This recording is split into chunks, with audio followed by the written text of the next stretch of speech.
പിഴ കിട്ടുന്നു, നമ്മളെ പിടിക്കുന്നു, നമുക്ക് പണി കിട്ടുന്നതാണ്. ഓക്കെ, നമ്മുടെ നിയമം ഇന്ത്യയിലെ വൺ ഓഫ് ദി ബെസ്റ്റാണ് റോഡ് നിയമം എന്ന് പറയുന്നത്. നമുക്ക് ഏറ്റവും കൂടുതൽ ഇവിടെ ആവശ്യം എന്ന് പറയുന്നത് ഗ്രൗണ്ട് ക്ലിയറൻസ് ആണോ? അല്ല.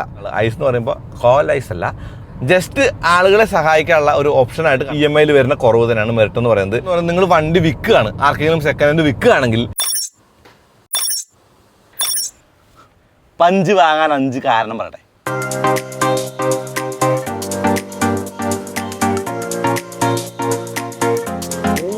ടാറ്റ പഞ്ച് EVയുമായിട്ടുള്ള അഭ്യാസം തുടങ്ങുകയാണ്. അഭ്യാസം തുടങ്ങുക പറയുമ്പോൾ ഇവിടുന്ന് ഞാനൊന്ന് ഒരു 100 കിലോമീറ്റർ ഓടിച്ചിട്ട് തിരിച്ചുള്ള പരിപാടിയാണ്.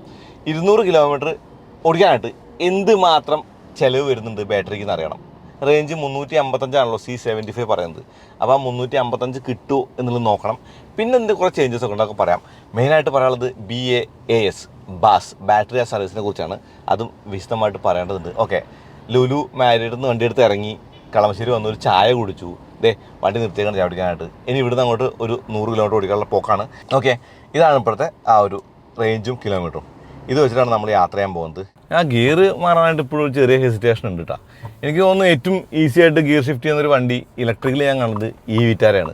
ഇപ്പോൾ വിറ്റാരെ പൊക്കി എന്ന് പറഞ്ഞാൽ അടുത്ത ഒരു സംസാരം വരാം. ഏതായാലും വേണ്ടില്ല, പറയാനുള്ളത് പറയണം. പഞ്ച് വാങ്ങാൻ 5 കാരണങ്ങൾ എന്നുള്ള ഒരു പോയിന്റിലാണ് ഞാൻ ഈ വീഡിയോ കൊണ്ട് ഉദ്ദേശിക്കുന്നത്. അതായത് 5 EV വാങ്ങാൻ പറ്റിയ ഒരു ഇലക്ട്രിക് കാർ ആയിരുന്നു ഓൾറെഡി. ഇപ്പം അതൊന്നുകൂടി ആ ഒരു ഗണത്തിലേക്ക് എത്തിപ്പെട്ടിട്ടുണ്ട്. അതെന്തുകൊണ്ടാണ്, എന്തുകൊണ്ട് 5 EV വാങ്ങണം, എന്തുകൊണ്ട് 5 EV വാങ്ങണ്ട, അങ്ങനെയുള്ള കാര്യങ്ങൾ വിശദമായിട്ട് പറയാം. തുടക്കം നമുക്ക് BAS, അതായത് ബാറ്ററി ആസ് എ സർവീസ് എന്നാവാം. അതല്ലേ ആവശ്യം. കാരണം ഒരു വണ്ടി വാങ്ങാൻ പോകുന്ന ആൾ, പഞ്ച് വാങ്ങാൻ പോകുന്ന ആൾ, ടിയാഗോ വാങ്ങുന്നതിന് പകരം എന്തിന് പഞ്ച് വാങ്ങണം, അല്ലെങ്കിൽ കോമറ്റ് വാങ്ങുന്നതിന് പകരം എന്തിന് പഞ്ച് വേണം. ഓക്കെ, കോമറ്റിന് പകരം പഞ്ച് ഇല്ല കേട്ടോ, കാരണം കോമറ്റ് എന്ന് പറയുന്ന യൂസ് കേസ് വേറെയാണ്. സ്റ്റിൽ എന്തിന് പഞ്ച് വാങ്ങണമെന്ന് ചോദിച്ചാൽ, വില കുറഞ്ഞൊരു EV വാങ്ങാം, അത്യാവശ്യം നന്നായി ഓടിക്കാനുണ്ട്, പെട്രോൾ അടിക്കാനുള്ള വകുപ്പില്ല. അപ്പോൾ ഞാനൊക്കെ പണ്ട് വണ്ടി വാങ്ങിയ സമയത്ത്, കാറ് വാങ്ങിയ സമയത്ത് എൻ്റെ പ്രശ്നം എന്ന് പറഞ്ഞു കഴിഞ്ഞാൽ, വണ്ടി ഞാൻ വാങ്ങി, എനിക്ക് ശമ്പളത്തിൻ്റെ ഏറെക്കുറെ അടുത്ത് തന്നെ EMI ഉണ്ടായിരുന്നു. എനിക്ക് തോന്നുന്നു അന്ന് എനിക്ക് 10,000 രൂപ ശമ്പളത്തിൽ 9,000 EMI വെച്ചിട്ടാണ് ഞാൻ ഓട്ടോ മേടിക്കുന്നത്. അപ്പോൾ പ്രധാന പ്രശ്നം എന്ന് പറയുന്നത് ഓടിക്കാൻ പറ്റില്ല എന്ന് പറഞ്ഞാൽ പുറത്തിറങ്ങി പെട്രോൾ അടിക്കണം. പെട്രോൾ അടിച്ചാൽ 12 കിലോമീറ്റർ ടു 16 കിലോമീറ്റർ മൈലേജ്. അപ്പോൾ നമ്മൾ ആവശ്യത്തിന് ഓടാൻ പറ്റില്ല. അപ്പോൾ നമ്മൾ എന്ത് ചെയ്യും, റോൾ ചെയ്തൊക്കെ പെട്രോൾ അടിക്കും. അങ്ങനെ വണ്ടി ഓടിക്കാനുള്ള കൊതിയൊക്കെ ഉണ്ടല്ലോ. ആ ഒരു കേസ് ഇന്നുണ്ടാവില്ല എനിക്ക് തോന്നുന്നു. കാരണം നമുക്ക് EMI അടച്ച് വാങ്ങാൻ പറ്റിയ വണ്ടിയായിട്ട് പഞ്ച് പോലുള്ള വണ്ടികളെ കാണാം, പ്രത്യേകിച്ചും BAS സർവീസ് വെച്ചിട്ട്. അപ്പോൾ ഇതെന്താണ് സംഗതി? ഇത് റോക്കറ്റ് സയൻസ് ഒന്നും അല്ല കേട്ടോ. വണ്ടിക്ക് ഒരു ലോണ്, ബാറ്ററിക്ക് ലോണെന്ന് സിമ്പിളായിട്ട് പറയാം. ഇപ്പോൾ നമുക്ക് സാധാരണ വണ്ടി വാങ്ങാൻ പോകുന്ന ആൾക്ക് സിബിൽ സ്കോറിൻ്റെ അല്ലെങ്കിൽ അങ്ങനെയുള്ള കാര്യങ്ങളൊക്കെ നോക്കിയിട്ട് ലോൺ കിട്ടുമ്പോൾ ഒരു 5 വർഷത്തേക്ക് ലോൺ കിട്ടുമായിരിക്കും. ആ ലോൺ എന്ന് പറയുന്നത് ഒരു 8%, 9% പലിശയ്ക്ക്, 9% മുകളിലായിരിക്കും പലിശ. അപ്പോൾ നമ്മൾ ഒരു 6 ലക്ഷം രൂപ, 7 ലക്ഷം രൂപ വണ്ടി വാങ്ങുമ്പോൾ 5 വർഷത്തേക്ക് എനിക്ക് തോന്നുന്നു 13,000 രൂപയോളം EMI വരും. അതേ കാശ് നമ്മൾ 9 ലക്ഷം രൂപയുടെ വണ്ടിയാണ്, അതായത് വിത്ത് ബാറ്ററി, 9 ലക്ഷം കഴിഞ്ഞിട്ട് വിത്ത് ബാറ്ററി എന്ന് പറഞ്ഞാൽ 10 ലക്ഷം, 11 ലക്ഷം രൂപ ലോൺ എടുക്കുമ്പോൾ നമുക്ക് EMI വരാൻ ഏറെക്കുറെ എനിക്ക് തോന്നുന്നു 20,000 രൂപയ്ക്കുള്ളിലാണ്. ശരി, എന്തോട്ടെ, ചിലപ്പോൾ അതിൽ കൂടുതൽ വരും, ഒരു റഫ് കണക്കാണ്, കണ്ടാൽ മതി. അപ്പോൾ നമ്മൾ വാങ്ങുന്നത് വിത്ത് ബാറ്ററി ആണെങ്കിൽ 9.5 ലക്ഷം രൂപയുടെ വണ്ടി, 9 ലക്ഷം എക്സ്ഷോറൂം എന്തായാലും നമുക്ക് ലോൺ കിട്ടുള്ളൂ. കാരണം ആദ്യം വണ്ടി വാങ്ങുന്ന ആൾക്ക് 100% ഓൺ റോഡ് പ്രൈസ് കിട്ടാനായിട്ടുള്ള സിവിൽ സ്കോറൊക്കെ ഉണ്ടായിക്കൊള്ളുന്നില്ല, ഉള്ള ആൾക്കാരുണ്ടാവും, അത് എക്സെപ്ഷനാണ്. BAS ആകുമ്പോൾ വണ്ടിക്ക് 5 വർഷം ലോൺ കിട്ടുമായിരിക്കുള്ളൂ, പക്ഷേ ബാറ്ററിക്ക് നിങ്ങൾക്ക് 8 വർഷത്തിന് ലോൺ കിട്ടും. അപ്പോൾ നിങ്ങൾ ഓട്ടത്തിനനുസരിച്ചാണ് പേയ്മെൻറ്റ് എന്നൊക്കെ പറയുന്നത് മാർക്കറ്റിംഗ് ഗിമ്മിക്കാണ്. 1000 കിലോമീറ്റർ 2000 കിലോമീറ്റർ ഒക്കെ ആയിക്കോട്ടെ, ഇവർ കണക്ക് കൂട്ടുന്നത് 1800 കിലോമീറ്റർ പെർ മന്താണ്. നമ്മൾ ബാറ്ററി ആസ് സർവീസ് എന്ന് പറയുന്നത് റെൻ്റല്ല, ബാറ്ററി നമ്മൾ അപ്രൈറ്റ് കാശ് കൊടുത്ത് വാങ്ങുന്നതിന് പകരം മാസം EMI അടച്ച് വാങ്ങാണ്. ഇപ്പോൾ ബാസ് വെച്ച് വണ്ടി വാങ്ങുമ്പോൾ നിങ്ങൾ വണ്ടിക്ക് ഉള്ള EMI അടയ്ക്കുന്ന 5 വർഷത്തേക്കാണെങ്കിൽ ബാറ്ററിക്കുള്ളത് 8 വർഷത്തേക്ക് അടച്ചാൽ മതി. അപ്പോൾ ഈ 10,000 രൂപ എന്ന് പറയുന്ന EMIയുടെ കൂടെ ആ ബാറ്ററിയുടെ വിലയായിട്ടുള്ള 3,000 കൂടി ലോണിലേക്ക് ഇടുമ്പോൾ വരുന്ന കാശിനേക്കാൾ ഒരു ഇത്തിരി കുറവായിരിക്കും ബാറ്ററി BAS സർവീസിലൂടെ വാങ്ങിയാൽ എന്നുള്ളതേ ഉള്ളൂ. അതായത് വണ്ടിയുടെ ലോൺ 5 വർഷം തികച്ച് അടച്ചോളൂ, കുഴപ്പമില്ലാതെ തീർത്തോളൂ, പക്ഷേ നിങ്ങൾക്ക് ബാറ്ററിയുടെ ആ ലോൺ തീർക്കാനായിട്ട് 8 വർഷമുണ്ട് എന്നുള്ളതാണ്. ജസ്റ്റ് ആളുകളെ സഹായിക്കാനുള്ള ഒരു ഓപ്ഷനായിട്ട് കണ്ടാൽ മതി. ഇതിൻ്റെ മെറിറ്റുകളാണ് ഞാൻ പറഞ്ഞത്. EMI വരുന്ന കുറവ് തന്നെയാണ് മെറിറ്റ് എന്ന് പറയുന്നത്. സാധാരണ വണ്ടി വാങ്ങുന്ന ആൾക്ക് എത്ര രൂപ EMI കുറയ്ക്കാമോ എന്നുള്ളതാണ് ഇതിൻ്റെ മെയിൻ പോയിന്റ്.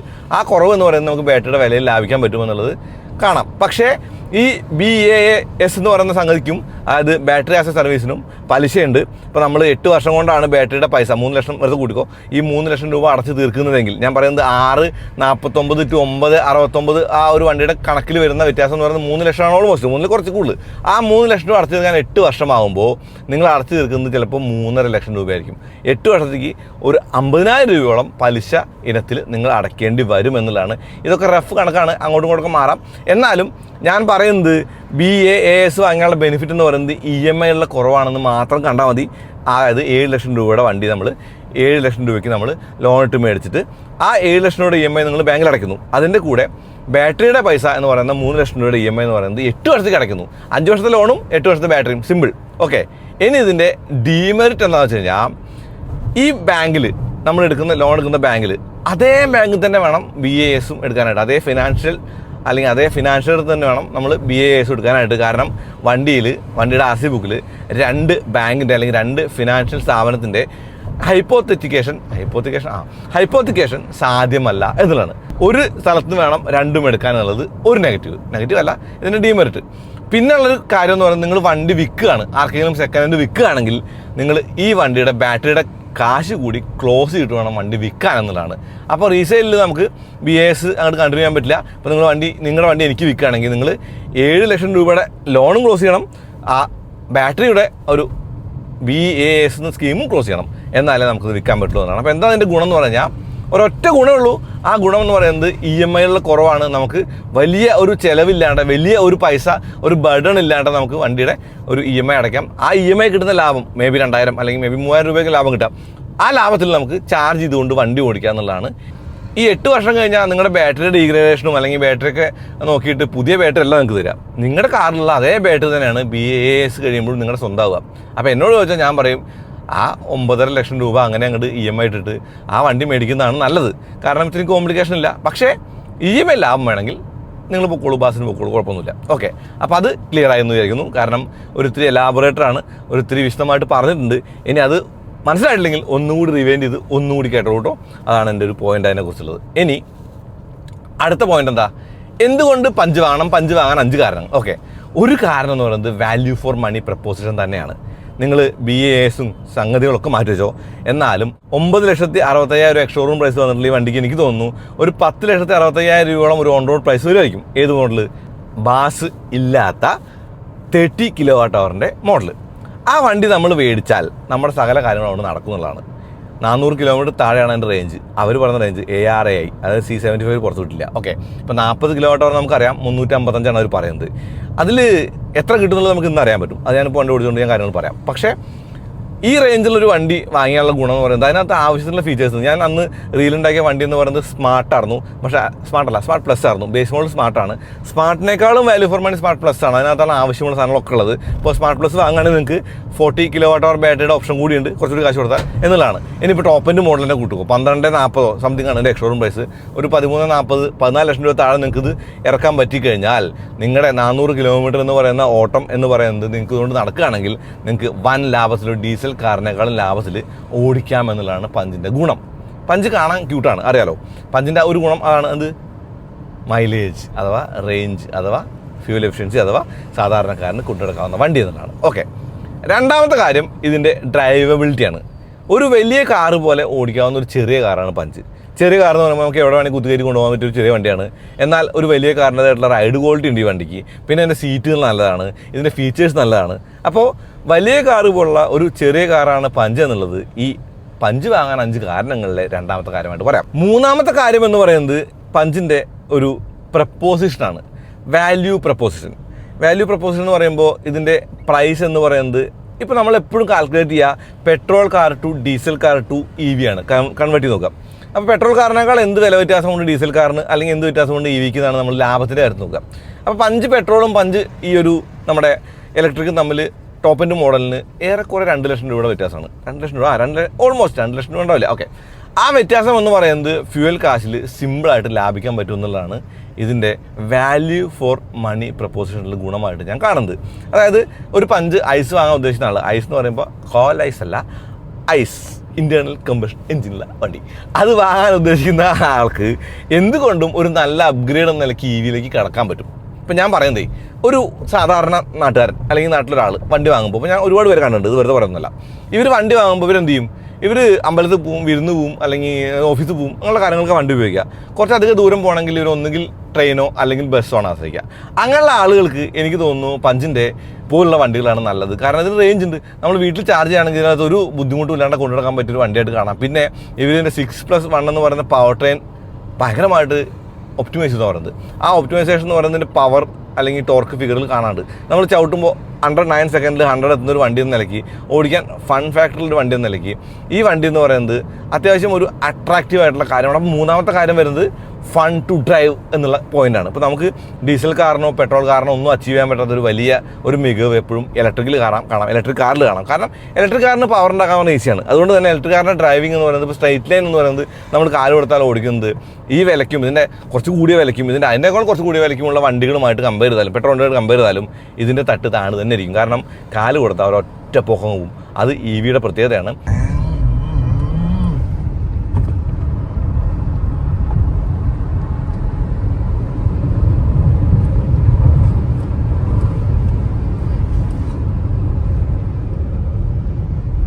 അപ്പോൾ മൂന്നാമത്തെ കാര്യമായിട്ട് ഞാൻ പറയുന്നു, ഇതിൻ്റെ ഫൺ ടു ഡ്രൈവ് നാച്ചുറാണ്. നാച്ചുർ സ്വഭാവം. ഓക്കെ, 3 കാര്യങ്ങൾ കഴിഞ്ഞതിരിക്കും. 4ാമത്തെ കാര്യം അതങ്ങനെയാണല്ലോ, 3 കഴിഞ്ഞാൽ 4ആണ്, സംശയമൊന്നുമില്ല അതിനകത്ത്. ഓക്കെ, 4ാമത്തെ കാര്യം എന്ന് പറയുന്നത് ഇതിൻ്റെ ഫ്രണ്ട് സീറ്റിൽ നമ്മൾ 2 പേരിരിക്കുമ്പോൾ നമ്മുടെ കൈകൾ തമ്മിൽ ഉരയാതെ ഇരിക്കാനുള്ള ഒരു സ്പേസിങ് ഉണ്ട് എന്നുള്ളതാണ്. വിഡ്ത്ത്, ലെങ്ത്ത്, ഹൈറ്റ്, അതാണ് ഇതിൻ്റെ പ്രപ്പോർഷൻ എന്ന് പറയാം. ഇപ്പോൾ ബാക്ക് സീറ്റ് ഒത്തിരി സ്പേസ് കുറവാണ്, ഓക്കെ. പക്ഷേ ഫ്രണ്ട് സീറ്റ് എന്ന് പറയുന്നത് നന്നായി ഇരുന്ന് കംഫർട്ടബിളായിട്ട് ഓടിക്കാവുന്ന ഒരു വണ്ടിയുടെ ഒരു സ്വഭാവമുള്ള ഫ്രണ്ട് സീറ്റുകളാണ് പഞ്ച് EVയുടെ.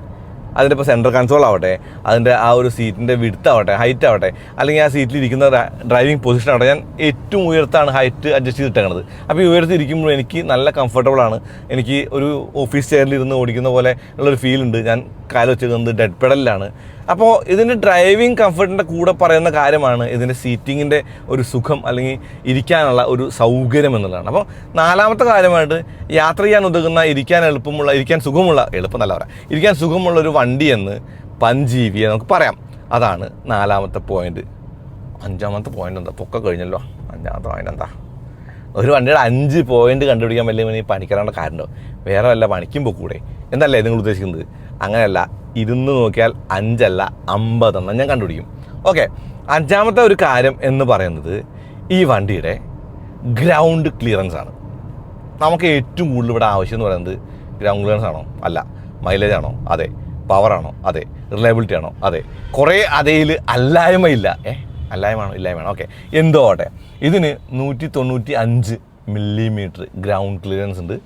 അപ്പോൾ ആ ഒരു ഗ്രൗണ്ട് ക്ലിയറൻസ് വെച്ചിട്ട് ഇതുകൊണ്ട് എവിടെ വേണമെങ്കിൽ പോവാം എന്നുള്ള ഗുണം ഭയങ്കരമായിട്ടുണ്ട്. ഇപ്പോൾ പഞ്ചിൻ്റെ ഐസ് മോഡൽ, വീണ്ടും കോല ഐസ് അല്ല എന്ന് പറയട്ടെ, വേണ്ട അല്ലേ? ഓക്കെ, ഐസ് മോഡൽ നമ്മൾ ഓഫ് റോഡ് ചെയ്തു, നമ്മളതുകൊണ്ട് ഓട്ടോ ക്രോസ് ചെയ്തു, okay, what ever it is. അപ്പോൾ ഈ വണ്ടിയുടെ അടി അങ്ങനെ തട്ടിക്കാൻ എളുപ്പമല്ല എന്നുള്ളതാണ്. പിന്നെ ഓടിക്കുമ്പോഴേ നമുക്ക് ഇതിൻ്റെ ഒരു മെയിൻ ഫാക്ടർ കൊണ്ട് പറയാം. ഇപ്പോൾ ഓടിക്കുമ്പോൾ നമുക്കിതിങ്ങനെ കുഴിയൊക്കെ കണ്ടാൽ നമുക്കിങ്ങനെ എടുത്തിട്ട് പോകാന്നുള്ള റൈഡ് ക്വാളിറ്റി കാര്യമായിട്ട് നമ്മൾ പറയുമെങ്കിലും ഇതിൻ്റെ ഹാൻഡ്ലിങ്ങിനും വലിയ ബുദ്ധിമുട്ടും അല്ലെങ്കിൽ മോശമൊന്നുമില്ല. For a compact SUV, for under sub 4 metre വണ്ടി എന്ന് പറയുന്നൊരു നിലയ്ക്ക് ഇതിൻ്റെ ഹാൻഡ്ലിങ്ങും അത്യാവശ്യം നല്ലതാണ്. പഞ്ച് എന്ന് പറയുന്നത് ടാറ്റ മോട്ടോഴ്സിൻ്റെ മികച്ച വണ്ടികളിൽ ഒന്നാണ്. ഓക്കെ, അതുകൊണ്ട് തന്നെ ഇപ്പോൾ കാലും കൊണ്ട് കൊടുത്തിട്ടുണ്ടോ ഇങ്ങനെ ഒറ്റ പൊക്കം കൊടുക്കും. ഞാൻ ഓടിക്കുന്നത് ഏത് മോഡലറിയോ? ഞാനൊരു സിറ്റി മോഡലാണ്. ഇതിന് സ്പോർട്ട് മോഡുണ്ട്. ഇപ്പോൾ എനിക്ക് 312 കിലോമീറ്റർ റേഞ്ച്. ഞാൻ കുറച്ച് കഴിഞ്ഞ് നിർത്തി കാണിക്കാം. ഓക്കെ, അപ്പോൾ സ്പോർട്ട് മോഡുണ്ട്. ഞാനിപ്പോൾ 17 കിലോമീറ്റർ ഉള്ളൂ, കുറച്ച് കിലോമീറ്റർ കഴിഞ്ഞ് കാണിക്കാം. ഈ സ്പോർട്സ് മോഡ് ഇട്ട് കഴിഞ്ഞാൽ ഒന്നും കൂടി വണ്ടി പവറേഷാവും. ഓക്കെ, അപ്പോൾ സ്പോർട്സ് മോഡ് ഇടേണ്ട കാര്യമില്ല, സാധാരണ മോഡ് പിടിച്ചാൽ മതി. ഇനി 6ാമത്തെ പോയിന്റ് പറയട്ടെ. അപ്പോൾ നിങ്ങളെല്ലാവരും 5 പോയിന്റ് ആണ്. 5 അല്ല, 5ൻ്റെ കൂടെ 6 കൂടി പറഞ്ഞിട്ട് കുഴപ്പമൊന്നുമില്ല. ഇവർ ടാറ്റ മോട്ടോഴ്സ് ബാറ്ററി വാറണ്ടി കൂട്ടി, വില കുറച്ച് റേഞ്ച് കൂട്ടി. അതാണ് എൻ്റെ പോയിന്റ്. അപ്പോൾ ബാറ്ററി വാറണ്ടി എന്ന് പറയുന്നത് അൺലിമിറ്റഡ് കിലോമീറ്റേഴ്സ് ആക്കി. Unlimited kilometres, unlimited years. അതൊരു നല്ല പോയിന്റ് കേട്ടോ. ഈ അൺലിമിറ്റഡ് ഇയേഴ്സ് എന്ന് പറയുന്നത് 15 years ആണ്. കിലോമീറ്റേഴ്സ് എന്ന് പറയുമ്പോൾ അതിനകത്ത് കണക്കൊന്നും പറഞ്ഞിട്ടില്ല, പക്ഷേ പറയുമായിരിക്കും. എന്തായാലും എനിക്കിന്ന് വ്യക്തമായൊരു പിക്ചർ BASനെ കുറിച്ച് അവർ പറഞ്ഞു തന്നു. എനിക്കിന്ന് വ്യക്തമായൊരു പിക്ചർ ഈ ഒരു ആറിനെ കുറിച്ച് പറഞ്ഞു തന്നു. ഇതൊക്കെ ഞാൻ പറയുന്നത് എനിക്ക് കിട്ടിയ ഇൻഫർമേഷൻ വെച്ചാണ്. അല്ലാണ്ട് നമ്മളിത് വായുവിൽ നിന്ന് എടുത്തിട്ട് അല്ലെങ്കിൽ ഒരു ജോലിസിനെ കണ്ട് കവിടി വെച്ച് നിരത്തുന്നല്ല. ഇനിയിപ്പോൾ എന്തെങ്കിലും മാറ്റം ഉണ്ടെങ്കിൽ അങ്ങനെയല്ല താഴെ കമൻറ്റ് ചെയ്യുന്നതോടെ ഞാൻ പറയുന്നത്. നിങ്ങൾ ആദ്യം ടാറ്റ മോട്ടോഴ്സ് വിളിച്ചിട്ട് നിങ്ങൾ രാകേഷിനോട് എന്തെങ്കിലും ഇങ്ങനെ പറഞ്ഞത് ചോദിച്ചിട്ട് വേണം താഴത്ത് വന്നിട്ട് ഉണ്ടാക്കാനായിട്ട്, അല്ല കമൻറ്റ് ചെയ്യാനായിട്ട്. Sorry for the bad language. Sorry. 7 looks. ഒരു വണ്ടി ഓടിക്കുമ്പോൾ ലുക്സിനെ കുറിച്ച് പറയണ്ടേ, എന്തൊക്കെ മാറ്റങ്ങൾ പറയണ്ടേ? അത് പറഞ്ഞാലല്ലേ നമുക്കിത് മുഴുവനാക്കാൻ പറ്റുള്ളൂ. ബമ്പറിലെ മീശ പോയി, അതെനിക്ക് ഇഷ്ടപ്പെട്ടില്ല. സീരിയസ്ലി എനിക്ക് ആ മീശയുള്ള മോഡലായിരുന്നു ഇഷ്ടം. ഒരു പക്ഷേ വണ്ടി വാങ്ങിയിട്ട് നമ്മൾ ഡൗൺഗ്രേഡ് ചെയ്യാൻ പോകുന്ന, ഡൗൺഗ്രേഡ് അല്ല, ഫേസ് ഡൗൺ ചെയ്യാൻ പോകുന്ന വണ്ടി എന്ന് പറഞ്ഞാൽ പഞ്ചാൻ എനിക്ക് തോന്നുന്നത്. ഞാൻ വാങ്ങിയതിൻ്റെ ഉറപ്പായിട്ടും ബമ്പർ മാറും. പക്ഷേ ബമ്പർ മാത്രം മാറിയാൽ മതി. കാരണം ബാക്കിയെല്ലാം ഇപ്പോൾ 6+1 എന്ന് പറയുന്ന ആ ഒരു പവർ ട്രെയിനും പുതിയ ഒപ്റ്റിമൈസ്ഡ് ബാറ്ററി 40 kW ബാറ്ററിയും റേഞ്ചും ഒക്കെ നമുക്ക് ആകർഷക്കാം. അപ്പോൾ നമ്മൾ ചെയ്യേണ്ടത് എന്താ? ഇതിൻ്റെ ബമ്പർ മാത്രം അങ്ങ് മാറ്റിയാൽ ഫ്രണ്ടിലെ ബമ്പർ മാറ്റിയാലോ ആ മീശ അങ്ങ് തിരിച്ചു കിട്ടും. ഇനി അതും വേണ്ട, ഒരു ചെറിയ ഒരു സ്റ്റിക്കർ അടിച്ചാൽ മതി. ഇൻസ്റ്റലേഷൻ്റെ പൊട്ടിക്കരുതേ. ഓക്കെ, അപ്പോൾ ഫ്രണ്ട് ബമ്പറിൽ അതാണ് മാറ്റം. പിന്നെ ബാക്കിലോ, ബാക്ക് എന്ന് പറയുന്നത് ഹാരിയർ പോലെ ആയി എന്ന് പറഞ്ഞാൽ എളുപ്പം എന്ന് പറയുന്നത് നമ്മുടെ ഐസ്, വീണ്ടും ഐസ് പഞ്ച് പോലെയായി. ഇപ്പോൾ നമ്മൾ ഫേസ് ലിഫ്റ്റ് ചെയ്തില്ലേ, ആ പഞ്ച് പോലെയായി. അതായത് കണക്റ്റഡ് ടെയിൽ ലാമ്പ് വന്നു. അങ്ങനെ പറയുമ്പോൾ ഒരു കണക്റ്റഡ് ടെയിൽ ലാമ്പ് വന്നപ്പോഴേ, ടെയിൽ ലാമ്പ് ഇപ്പോൾ കണക്റ്റഡാണ്. ഹെഡ് ലാമ്പിൻ്റെ മുകളിലെ DRL ഇപ്പോൾ കണക്റ്റഡ് അല്ല. രണ്ട് സൈഡിലെ ലൈറ്റുകളാക്കി മാറ്റി. കോസ്റ്റ് കട്ടിങ് ആവാനാണ് ചാൻസ്. കാരണം വില കുറയ്ക്കുമ്പോൾ എന്തെങ്കിലുമൊക്കെ കുറയ്ക്കണ്ടേ? ഒരു LED ബാറിന് എന്ത് കിട്ടും പിന്നെ പിന്നിലിപ്പോൾ ഡിസ്ക് ബ്രേക്ക് ഇല്ല. അതിനൊരു പറഞ്ഞ ന്യായമുണ്ട്. ഇപ്പോൾ ഡിസ്ക് ബ്രേക്കിനേക്കാൾ ഡ്രാഗ് കുറവാണത്രേ ഡ്രം ബ്രേക്കിന്. ഓക്കെ, സയൻറ്റിഫിക്കലി എന്താണെന്നുള്ളത് നമ്മൾ കണ്ടുപിടിക്കേണ്ടതുണ്ട്. പക്ഷേ അവർ പറഞ്ഞ കാര്യം നമുക്ക് പറയാമല്ലോ. പിന്നെ ബ്രേക്കിംഗ് ഡിസ്റ്റൻസ് എന്ന് പറയുന്നത് ഡിസ്ക് ബ്രേക്ക് മാറ്റിയപ്പോഴും വലിയ കുഴപ്പമില്ല, സെയിം ആണെന്നാണ്.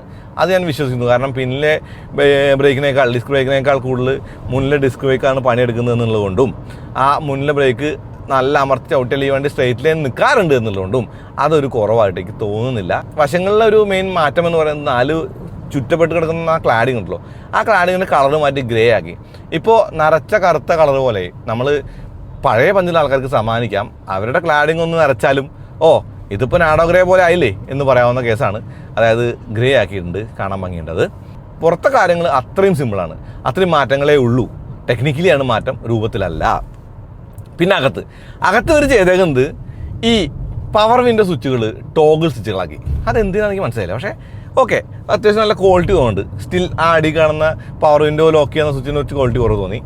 പിന്നെ ഡാഷ്ബോർഡിലുള്ള ആ ഒരു 3D പ്രിൻ്റ് ചെയ്ത മെറ്റീരിയലൊക്കെ അങ്ങനെ തന്നെ നിൽക്കുകയാണ്, അതിൽ മാറ്റങ്ങളൊന്നുമില്ല. പക്ഷേ ചെറിയ ടെക്സ്ചറൊക്കെ കൊടുത്ത് ഒന്നും കൂടി ഒരു ഇത്തിരി കൗതുകമാക്കിയിട്ട് ഒരു പ്രീമിയം ഫീൽ തോന്നിയിട്ടുണ്ട്. പ്രീമിയം ഫീൽ എന്ന് പറയുമ്പോൾ ഈ വിലക്കുള്ള വണ്ടിക്ക് ഒരു പ്രീമിയം ഫീൽ ഉണ്ട് 100%. പിന്നെ ഓട്ടോ ഡിമ്മിങ്ങുള്ള IRVM, internal rear view mirror, അത് എനിക്കിഷ്ടമുള്ള കാര്യമാണ്, ആവശ്യമുള്ളൊരു കാര്യമാണ്. പിന്നെ ഇതിൻ്റെ ഒരു മെയിൻ കാര്യം എന്ന് പറയുന്നത് ചെറിയ ഇൻസൈറ്റുകൾ AC വെൻസിൻ്റെ ചുറ്റും കൊടുത്തിട്ടുണ്ട്. AC പാനൽ സെയിം ആണ്. അത് ആ കോർപ്പറേറ്റ് ഡിസൈനെ സ്റ്റിയറിങ്ങിനും AC പാനലിനും ഉണ്ട്. ഈ സ്റ്റിയറിംഗ് പിടിച്ച് എനിക്കിപ്പോൾ ഇഷ്ടമായി തുടങ്ങിയിട്ട്. കാരണം ഈ സ്റ്റിയറിംഗ് എനിക്ക് ആദ്യം ഇഷ്ടമേ അല്ലായിരുന്നു. പിന്നെ സീറ്റുകളുടെ വിടുത്തും കാര്യങ്ങളൊക്കെ ഈ ഒരു വണ്ടിക്ക് മോർ ദാൻ എനഫാണ്. എനിക്കിതിൻ്റെ സൗണ്ട് ക്വാളിറ്റി ഇഷ്ടപ്പെട്ടു. ഈ സ്ക്രീൻ ഇൻറ്റഗ്രേറ്റ് നന്നായിട്ടാണ്, നമ്മൾ കണ്ണിലൊക്കെ പെടാത്ത ലെവലിലാണ്. അപ്പോൾ ഇത്രയും കാര്യങ്ങളൊക്കെയാണ് പഞ്ചിൻ്റെ മാറ്റങ്ങളായിട്ട് പറയാനുള്ളത്. അപ്പോൾ നിങ്ങൾക്ക് BAS എന്താ മനസ്സിലായി കാണും അല്ലേ? പഞ്ചിൻ്റെ മാറ്റങ്ങൾ മനസ്സിലായി, ഇതിൻ്റെ ഫ്യൂൽ എഫിഷ്യൻസി മനസ്സിലായി, അതായത് കറണ്ട് എഫിഷ്യൻസി മനസ്സിലായി. പിന്നെ ഇതിനകത്ത് എന്തൊക്കെ ഉണ്ടെന്ന് മനസ്സിലായി. ഓക്കെ, ഇത്രയൊക്കെ തന്നെ ഉദ്ദേശിക്കുന്നുള്ളൂ ഈ വീഡിയോ എന്ന് പറയുന്നത്. ഇപ്പോൾ ഞാൻ 23 കിലോമീറ്ററായി. 23 കിലോമീറ്റർ വണ്ടിക്ക് ഒന്നുമല്ല. ഓക്കെ, ഞാനത് 100 കിലോമീറ്റർ ഓടിച്ച് അങ്ങോട്ട് 100 കിലോമീറ്റർ ഇങ്ങോട്ട് 200 കിലോമീറ്റർ ഓടിക്കണം ഇതിനെ പോണത്. ആദ്യ സ്റ്റോപ്പ് എന്ന് പറയുന്നത് അതിരപ്പള്ളിയാണേ. ഞാൻ അധിക ദൂരം ഓടിക്കാനൊന്നും ഉദ്ദേശിക്കുന്നില്ല. എൻ്റെ ഒരു പോയിൻ്റ് ഓഫ് വ്യൂവിൽ നമ്മൾ ഓടിക്കാൻ പോകുന്നത് വളരെ കുറച്ച് കിലോമീറ്റേഴ്സാണ്. കുറച്ച് കിലോമീറ്റേഴ്സ് എന്ന് പറയുമ്പോൾ ഒരു 150 കിലോമീറ്റർ 200 കിലോമീറ്റർ പരിപാടി തീരും. അപ്പോൾ ആദ്യത്തെ 60 കിലോമീറ്റർ ഞാൻ ഓടി വന്നപ്പോൾ ഇപ്പോൾ കാണിക്കുന്ന റേഞ്ച് എന്ന് പറയുന്നത് 270 കിലോമീറ്റർ താഴെയാണ്. അപ്പോൾ എനിക്ക് തോന്നുന്നു C75 എന്ന് പറയുന്ന 355-40 കിലോമീറ്ററിന് വലിയ വിഷയമൊന്നുമല്ല. കാരണം അതിരപ്പള്ളിക്ക് വന്നത് മാട്ടപ്പൊളി പൊളിച്ചിട്ടാണ് സ്പോർട്ട് മോഡിൽ എൻ്റെ ഡ്രൈവിങ്. എനിക്ക് EV ഓടിക്കാറില്ല. ഞാൻ സാധാരണ കാർ ഓടിക്കുന്ന ആളാണ്. അപ്പോൾ ഡീസൽ വണ്ടി ഓടിക്കുന്ന പോലെ EV ഓടിക്കുന്ന ആളാണ്. അപ്പോൾ എൻ്റെ ഡ്രൈവിംഗ് സ്റ്റൈലിൽ എനിക്ക് അത്രയും റേഞ്ച് ഉണ്ടെങ്കിൽ, അതായത് 60 കിലോമീറ്ററോളം ഞാൻ ഓടിച്ച് വന്ന് 65 കിലോമീറ്റർ ഓടിച്ച് വന്നിട്ടുണ്ടെങ്കിൽ അപ്പോൾ നല്ല റേഞ്ച് ഉണ്ട് എന്നുള്ളതാണ്. പഞ്ചിൻ്റെ ആദ്യത്തെ പ്രശ്നം അവിടെ തീരുകയാണ്. ഇനി ഞാൻ തൃശ്ശൂർക്ക് പോകുന്നത് വളരെ ലൈറ്റ് ഫൂട്ടായിട്ടാണ്. എനിക്ക് എത്ര മൈലേജ് കിട്ടുന്നു, റീജിയനും കൊണ്ട് എന്താണ് അവസ്ഥ എന്ന് അറിയണം. ആ ഒരു പോയിന്റിലാണ്. എന്തായാലും എനിക്ക് തോന്നുന്നു വലിയ ബുദ്ധിമുട്ടില്ലാണ്ട് റേഞ്ച് ഉണ്ടാക്കാൻ പറ്റിയ ഒരു വണ്ടി എന്ന് ഞാൻ പഞ്ചിനെ ഈസി ആയിട്ട് വിളിക്കും ഈ ഒരു കണ്ടീഷനിൽ. കാരണം അതിരപ്പള്ളി പൊളി നല്ല പൊളിയായിരുന്നു. ഞാൻ നിൽക്കുന്നത് എവിടെ മനസ്സിലായോ? തുമ്പൂർ മൊഴി കഴിഞ്ഞ് നിന്ന് നമ്മുടെ ആ പാലമില്ലേ, അതിരപ്പള്ളിയിൽ നമ്മൾ ഇപ്പോഴും കാണുന്ന പാലം, അവിടെയാണ്. നോ പാർക്കിംഗ് കണ്ടോ. വണ്ടി ദേ അവിടെ. നമ്മുടെ കൂടെ എപ്പോഴും ഇന്നോവ ഉണ്ട് കേട്ടോ.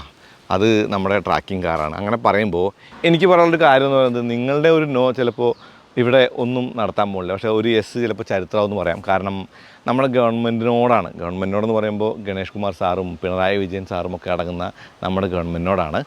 ഇത് പറയേണ്ട ആൾ ഞാനല്ല, പക്ഷേ എനിക്ക് പറയാൻ വേറെ അവസരമൊന്നുമില്ല. എനിക്ക് പറയാനായിട്ട് നമ്മൾ സാധാരണ ഒരു പൗരൻ നിലയ്ക്ക്, ഒരു അപേക്ഷ എന്ന നിലയ്ക്ക് പറയാനായിട്ട് ഇതാണൊരു മാധ്യമം എന്ന് പറയുന്നത് എൻ്റെ വീഡിയോ, എൻ്റെ ചാനലാണ്. ഓക്കെ, ഇവിടെ താർ റോക്സിൻ്റെ, അതല്ലെങ്കിൽ ഓൾട്ടോ കേട്ടൻ്റെ, അതല്ലെങ്കിൽ ഇപ്പോൾ 5 ഒക്കെ മീഡിയ ഡ്രൈവ്സ് നടക്കുന്നുണ്ട്.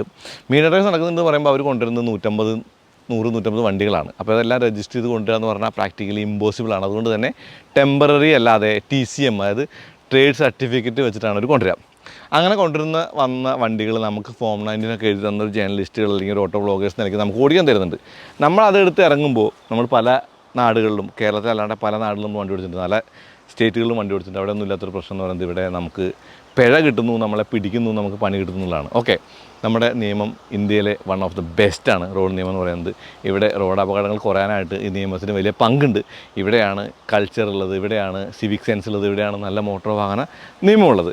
പക്ഷേ ഞാൻ പറയുന്നത് ഒരു ചെറിയ ഇളവ്, അതൊരു പെർമിറ്റായിട്ടോ ഒരു പെർമിഷനായിട്ടോ, അപ്പോൾ നമ്മൾ കണ്ടിട്ടുണ്ട് പല ഓട്ടോ ഷോയ്ക്കും ഇവരൊക്കെ പെർമിഷൻ കൊടുക്കുന്നത്. അങ്ങനെ പെർമിഷൻ എടുക്കാത്ത ഓട്ടോ ഷോകൾ നടക്കുമ്പോൾ അവിടെ തീ തുപ്പുന്ന വണ്ടികൾക്ക് പിഴ കിട്ടും നമ്മൾ കണ്ടിട്ടുണ്ട്. ഓക്കെ, ഇതൊന്നും വിമർശനങ്ങളല്ല കേട്ടോ. അങ്ങനെ പറയുമ്പോൾ ഓട്ടോ വ്ളോഗ് ചെയ്യുന്ന ആളുകൾ അല്ലെങ്കിൽ ഓട്ടോ കണ്ടൻറ്റ് ചെയ്യുന്ന കണ്ടൻറ്റ് ക്രിയേറ്റേഴ്സിന് ഒരു പെർമിറ്റോ അതല്ലെങ്കിൽ TC വണ്ടി ഓടിക്കാനുള്ള ഒരു ലൈസൻസ് പോലെ എന്തെങ്കിലും, അതായത് നമുക്ക് അറിയാം ഇപ്പോൾ ട്രേഡ് സർട്ടിഫിക്കറ്റ് എന്ന് പറയുന്നത് ഷോറൂമുകളിലെ ഡീലർഷിപ്പുകളിലെ വണ്ടികൾ അങ്ങോട്ടും ഇങ്ങോട്ടും നീക്കാനുള്ള ഒരു സംഗതിയാണ് റൂൾ പ്രകാരം. നമുക്കത് ഓടിക്കാനുള്ള റോളൊന്നുമില്ല. ഓക്കെ, അപ്പോൾ അതിനുള്ളൊരു അവസരം നൽകാനായിട്ടുള്ള ഒരു കാര്യം ഗവൺമെൻറ്റിൻ്റെ ഭാഗത്ത് നിന്ന് ഉണ്ടാവണം എന്ന് പറയുന്നതിൻ്റെ കാരണം, ഒരു മീഡിയ ഡ്രൈവ് നടക്കുമ്പോൾ നമ്മുടെ ലാഭത്തിനേക്കാൾ, നമ്മുടെ വണ്ടി കിട്ടുന്നു എന്നുള്ളതിനേക്കാൾ കൂടുതൽ കേരളത്തിൽ ഈ ഒരു സംഗതി നടന്നാൽ, ഞാൻ പറയുന്നത് 150 ഫ്ലൈറ്റ് ടിക്കറ്റ്, 150 ഹോട്ടൽ റൂം, 150 ഇന്നോവകൾ, അതായത് എക്സ്കോർട്ട് കാറുകൾ എന്നുള്ള നിലയ്ക്ക് ഗവൺമെൻറ്റിന് ഒരു നല്ല വരുമാനമുണ്ട് എന്നുള്ള എനിക്ക് തോന്നുന്നത്. ഓക്കെ, അത് കേന്ദ്ര ഗവൺമെൻറ് ആണോ സ്റ്റേറ്റ് ഗവൺമെൻറ് ആണോ എന്നൊക്കെ നമ്മുടെ കാര്യമില്ല, ഞാൻ പറയുന്നത് ഗവൺമെൻറ് എന്നാണ്.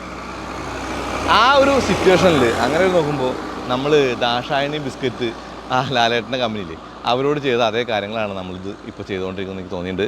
അപ്പോൾ ഒരു പൗരൻ നിലയ്ക്ക് ഇത് പറയേണ്ടതുണ്ടെന്ന് തോന്നി. എനിക്കറിയില്ല ഇതെൻ്റെ ചന്തിക്ക് കടിക്കുമെന്ന്, എന്നാലും ഞാനത് പറയുകയാണ്. ഓക്കെ, അത് ഒന്ന് പരിഗണിച്ചാൽ നല്ലതായിരുന്നു. നേരിട്ട് പറയാനുള്ള അവസരമില്ല, നമുക്ക് കോൺടാക്റ്റുകളില്ലല്ലോ, അതുകൊണ്ടാണ് ഇങ്ങനെ പറയുന്നത്. ഇതേ നോക്കിയേ, ഈ വണ്ടിയുടെ ബാക്ക് കണ്ടില്ലേ, ഇത് നമുക്ക് ശരിക്കും ആ ഐസ് പഞ്ച് ഈ വണ്ടിയായിട്ട് വ്യത്യാസങ്ങളില്ലല്ലോ അല്ലേ, ശരിക്കും സെയിം അല്ലേ.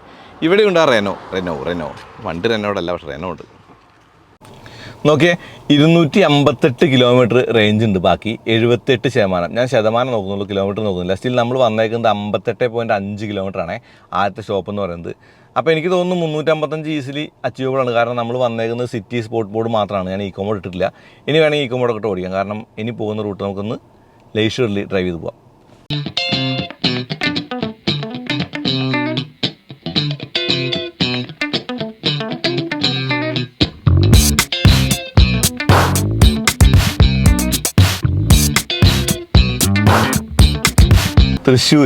തൃശ്ശൂർ എത്തുമ്പോൾ 226 കിലോമീറ്റർ റേഞ്ച് ഉണ്ട്.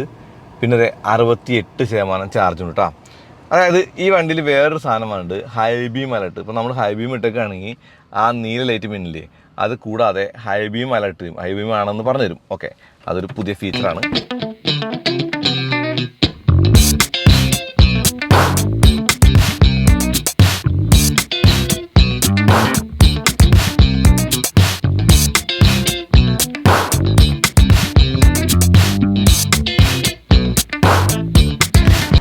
അങ്ങനെ 50% ചാർജിലേക്ക് നമ്മൾ എത്തിക്കുകയാണ്. സത്യം പറഞ്ഞാലേ ഈ വണ്ടിക്ക് C75 പറയുന്ന 355 കിലോമീറ്റർ പുട്ടുപോലെ കിട്ടും എന്നുള്ളത് ഉറപ്പാണ്.